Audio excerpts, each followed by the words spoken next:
शुरुआती दृश्यों में हम स्टेन मिंटन से मिलते हैं, जो एक चिकनी चुपड़ी बात करने वाला रियल एस्टेट एजेंट है, जो एक बुजुर्ग महिला को एक संदिग्ध संपत्ति में निवेश करने के लिए मनाने का प्रयास कर रहा है। झुग्गी झोपड़ी इलाके में एक संपत्ति की ऊंची कीमत पर महिला द्वारा आपत्ति जताए जाने से तनाव बढ़ गया। विवाद में नाटकीय मोड़ तब आता है जब पुलिस स्टैन के कार्यालय में घुस जाती है और उस पर बुजुर्गों को निशाना बनाने वाली धोखाधड़ी गतिविधियों का आरोप लगाती है। जैसे ही स्टेन मुकदमे का सामना कर रहा है, उसके प्रारंभिक वकील माल ने उसकी रिहाई सुनिश्चित करने के लिए रिश्वतखोरी का सहारा लेने से इनकार कर दिया। स्टेन ने माल की जगह पॉपर नाम के एक भ्रष्ट वकील को नियुक्त किया, जो न्यायाधीश को अधिक नर्म सजा दिलाने में कामयाब होता है। 6 महीने की निलंबित अवधि के साथ 3 साल की जेल।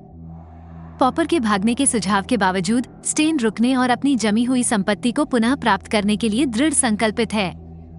इस बीच स्टेन की पत्नी मिंडी उससे एक परिवार शुरू करने का आग्रह करती है, लेकिन स्टेन इस विचार को खारिज कर देता है, जिससे उनका अलगाव हो जाता है।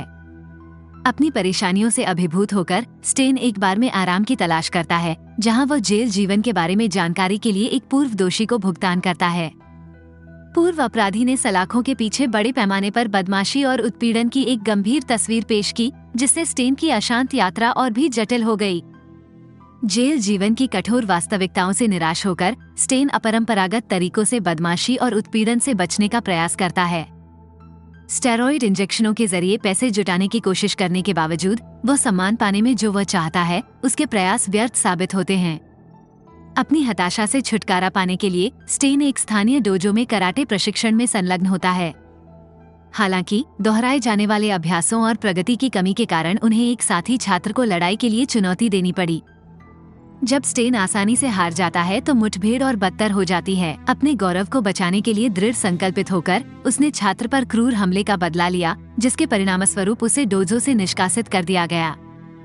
जेल में खुद का बचाव करने का रास्ता खोजने की तलाश में स्टेन का सामना एक स्थानीय डोजो के बाहर आश्चर्यजनक ताकत वाले एक बूढ़े व्यक्ति से होता है, जो एक ही वार से पत्थर की दीवार को आसानी से ध्वस्त करने में सक्षम है। इन असाधारण मार्शल आर्ट कौशल को सीखने के लिए दृढ़ संकल्पित स्टेन ने बूढ़े व्यक्ति के साथ एक सौदा किया और वादा किया कि वह अपनी खोई हुई धनराशि वापस पाने के बाद भुगतान करेगा। जैसे ही बूढ़ा आदमी, जिसे अब द मास्टर कहा जाता है, स्टेन के घर में आता है, उसकी अव्यवस्थित जीवन शैली और धूम्रपान की आदतों के कारण उसके और मिंडी के बीच तनाव पैदा हो जाता है। साथ रहना मिंडी के लिए एक चुनौती बन जाता है, जो मास्टर की उपस्थिति से अधिक असहज हो जाती है। इस बीच द मास्टर के तहत स्टेन का प्रशिक्षण मार्शल आर्ट से भी आगे जाता है, जिसमें उसकी सहनशक्ति को बढ़ाने के लिए अनुशासन के पाठ और सख्त आहार शामिल हैं। जैसे जैसे स्टेन मास्टर के तहत अपने मार्शल आर्ट प्रशिक्षण में गहराई से उतरता है, वह अपनी विशेषज्ञता की खोज में तेजी से व्यस्त हो जाता है, अनजाने में मिंडी के साथ अपने रिश्ते की उपेक्षा करता है। एक रात स्टेन ने बढ़ा चढ़ाकर कहा कि चोर घर में घुस आए हैं और मिंडी को नुकसान पहुंचा सकते हैं।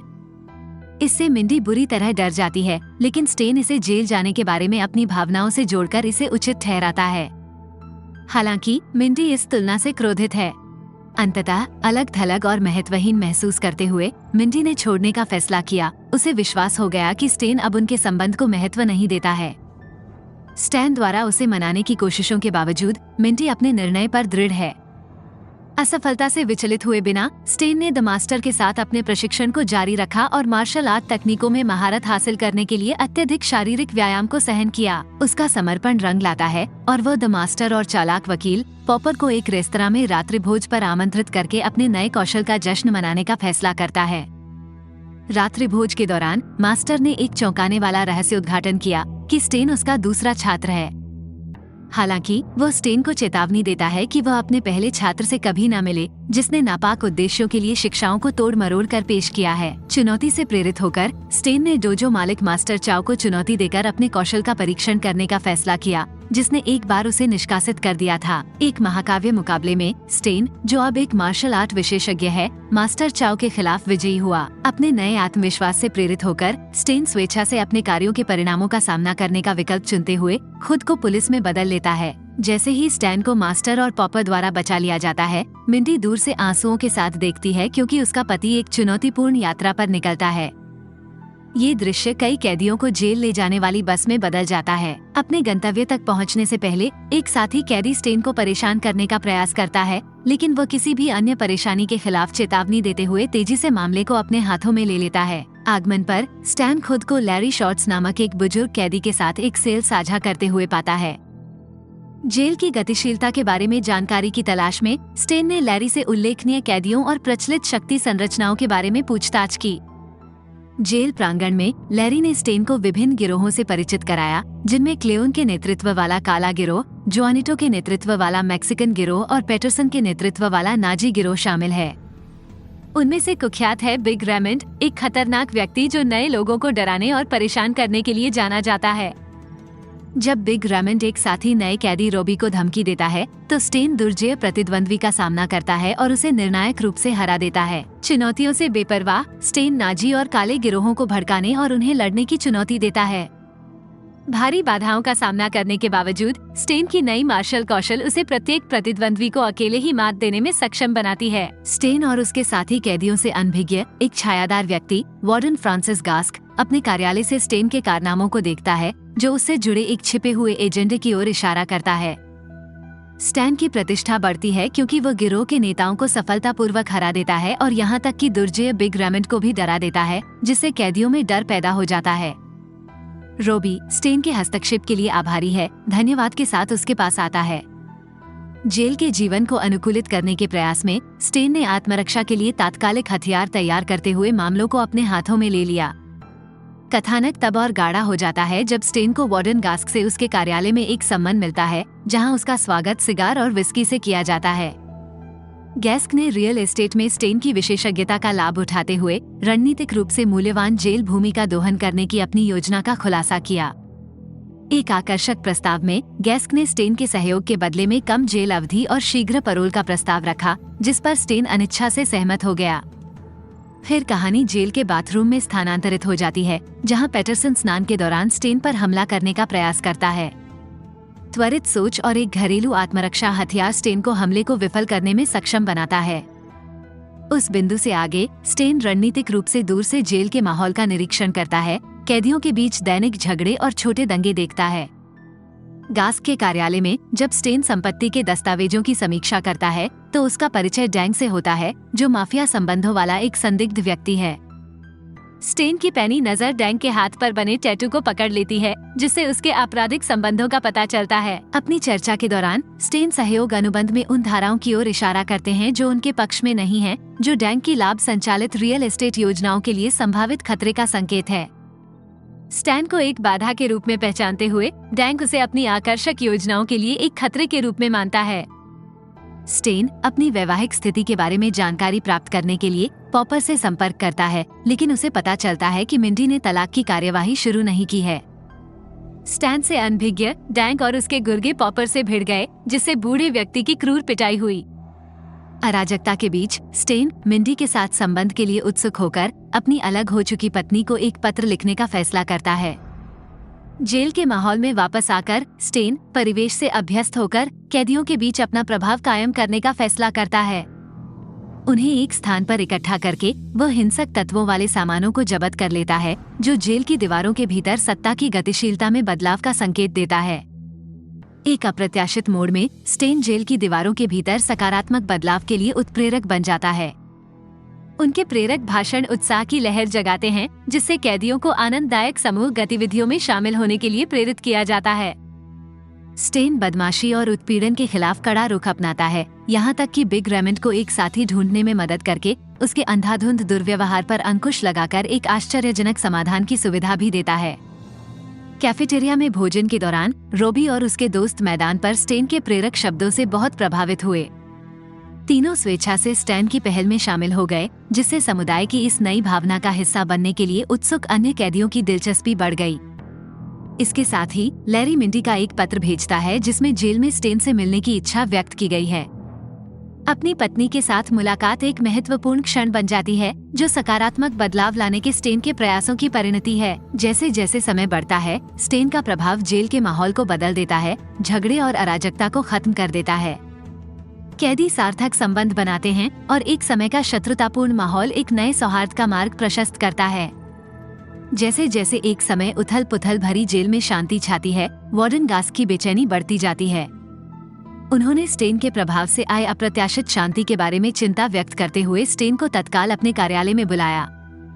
गास्क की बेचैनी इस डर से उपजी है कि यह नया सामंजस्य उसकी नापाक योजनाओं को खतरे में डाल सकता है। एक चौंकाने वाले रहस्य उद्घाटन का खुलासा करते हुए गैस्के ने जेल के भीतर अराजकता फैलाने की एक भयावह साजिश का खुलासा किया, जिसका उद्देश्य जेल बोर्ड को सभी कैदियों को गोली मारने का घातक आदेश जारी करने के लिए उकसाना था। यह विनाशकारी घटना जेल के मैदानों को आकर्षक अचल संपत्ति में बदलने की गास्क की क्रूर महत्वाकांक्षा का रास्ता साफ करने के लिए बनाई गई है। स्टेन के शांत करने के प्रयासों के रूप में अप्रत्याशित बाधा गास्क के पास एक गंभीर अल्टीमेटम जारी करने के अलावा कोई विकल्प नहीं छोड़ती है।